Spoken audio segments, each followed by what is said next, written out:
Good evening, everyone, and you're listening to Red Pill 78. I am the corruption detector, and this is Redpilled News. I am so excited tonight. I've got some great stories to share with you guys. Thank you for joining me. First of all, I'm going to go over one of Q's many posts from today. POTUS and Q using back channels to communicate with the public, bypassing fake news media. This graphic is awesome, and we're going to look at that right after we go through the post itself.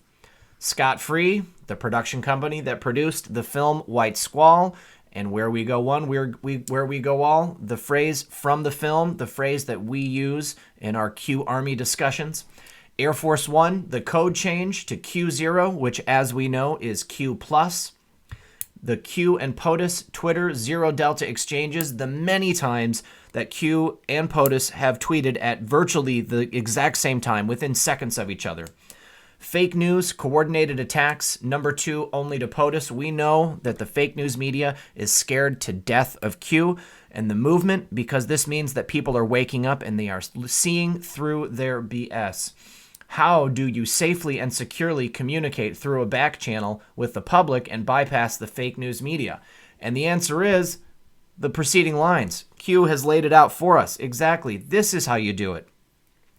How do you safely and securely communicate without breaking the law and violating national security? You pose questions. You don't give hard facts. You just put it out there and you ask the question and you make people think and they come to the realization. Add multiple layers of coincidences which mathematically proves legitimacy, standard deviation. At what point do people wake up? This, again, is the statistical plotting of data sets showing that the amount of times that these things have taken place, the proofs that have been put out there, it is statistically impossible for these things to be completely coincidental. And right now, hopefully right now, if you have not woken up yet, you can see this information and you can see this graphic that we're going to look at next, and you'll realize that this is not just a coincidence. All right, so back in 2016, there was a post right here on 4chan. I tweeted this to show I listen. This is the only post I will make. It was thought to be Donald Trump himself that was posting this. All right, and this was right after he had posted this tweet right here, retweeting Patriotic Pepe, which was this account right here, a meme account, and he posted this Trump train. Okay, it was 2:59 in the morning, and somebody realized that it's the middle of the night. He must have done it himself. To which he responded, "I tweeted this to show I listen." All right, and then after that, someone posts, "Mr. Trump, if you actually do lurk here and you like this meme, please use the word amazing somehow in your next tweet. This will be a wink and a nod on the down low that you appreciate all of us here. Thank you, MAGA." In Trump's very next tweet, he tweeted, "Colorado was amazing yesterday. So much support. Our tax, trade, and energy reforms will bring great jobs to Colorado and the whole country." Right there. That, my friends, is amazing. All right, moving on to some stories from the news. From the Daily Caller. This is a bit of a follow-up on a story that I've been watching for a couple of weeks here now. 12 Israelis suspected of child sex trafficking as Colombia busts up ring. Colombian authorities arrested 6 Israelis and 2 Colombian nationals in connection with a child sex trafficking ring they suspect was run by 12 Israelis. Colombian law enforcement reported the arrest of the 8 individuals Monday and issued international arrest warrants for the others suspected of running the ring. The 14 individuals who allegedly organized the ring marketed it to businessmen and men recently discharged from the military in Israel. The organizers offered their clients tourism packages in Colombia, during which they offered women and minors of both genders, as young as 3, as sex slaves. I'm going to throw up. This is disgusting. These people, soulless bastards. One of those arrested, a Colombian policeman, reportedly gave classified information to an Israeli man named Mor Zohar, suspected of leading the ring, which allowed those involved to evade authorities, according to Haaretz. The ring established hostels and tourist sites in Colombia to create a facade of legitimacy, but forced teens and children with broken home lives or financial instability into sex work, the Times of Israel reported. Clients of the ring would stay at those hotels and tourist sites, but as part of their package, would take yacht trips or go to raucous parties where these teens and children would be offered to them for sex. The ring operators forced the sex slaves to join a WhatsApp group called Purim, and paid them each between $63 and $126 for sexually gratifying the tourists. Proceeds from prostituting the children and teens were then invested in the ringleaders' tourist properties and operations. Authorities made arrests in various locations throughout Colombia, from Santa Marta and Medellin to Bogota, and seized $45,000 worth of property. Prosecutors said the investigation leading to the arrests of the 8 suspected traffickers started with Israeli national Shai Azran's murder in Medellin. Authorities suspected that another Israeli ordered a hit on Azran because of a property dispute. Authorities named Asi Ben Mosh as their main suspect in connection with the sex trafficking ring. Ben Mosh was deported from Colombia in 2017 on suspicion of operating a different drug and sex trafficking ring out of a resort near the town of Santa Marta. Colombian authorities then issued an arrest warrant for Ben Mosh in August after breaking up a child sex trafficking ring in Hotel Benjamin Hostel in Cartagena. They suspected he helped run remotely. Authorities arrested 18 individuals in connection with that ring. So that's actually when I first heard about this, was back in August. This is just disgusting. I don't care who you are. I don't care where you're from. If this is the kind of thing that you do to make money, if you exploit children in this manner, I wish you nothing but a slow death. No mercy. I don't even care about trials, okay?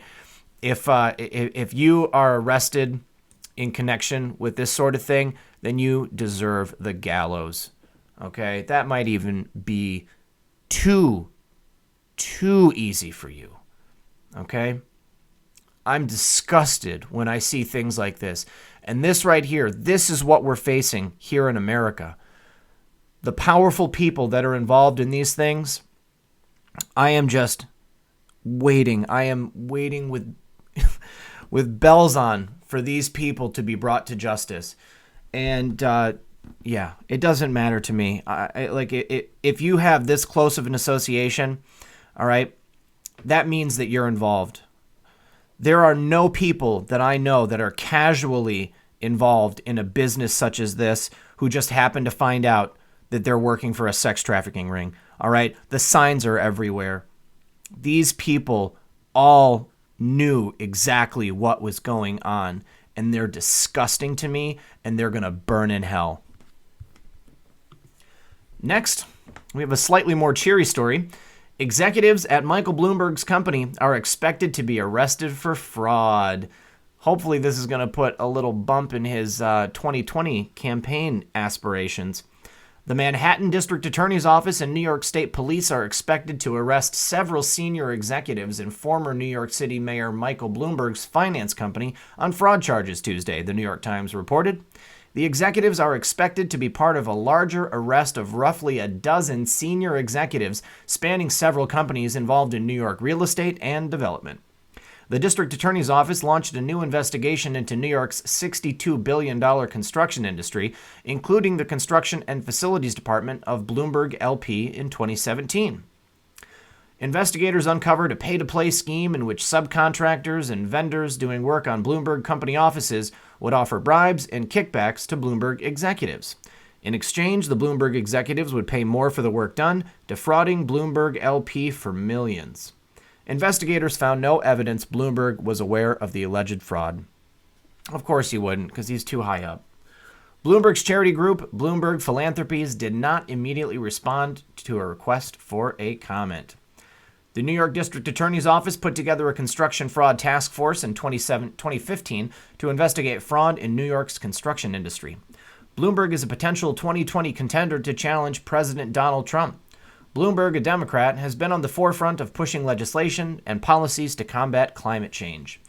Bloomberg has criticized Trump for the president's morals and character, saying at former President George H.W. Bush's funeral, What was unique about George H.W. Bush was his honesty, his morals, his elegance, if you will. And I think, unfortunately, you contrast it with what we have in the White House now, where the current president doesn't seem to have any feeling of sacrifice for the good of the country, and maybe that's one of the real differences. Michael Bloomberg is an idiot. Donald Trump did not have to run for president. Donald Trump left a multi-billion-dollar business that he was successfully running. He left all the money that he was making, his personal salary. He turned down the salary of the president, the office of the president of the United States, and he's accepted $1. Okay, or was it that he just donated his salary? I don't know, but it's my understanding that Donald Trump is not making any money being in the office of the president. Meanwhile, you look at people like Michael Bloomberg. All right, he did nothing but get rich while he was in there.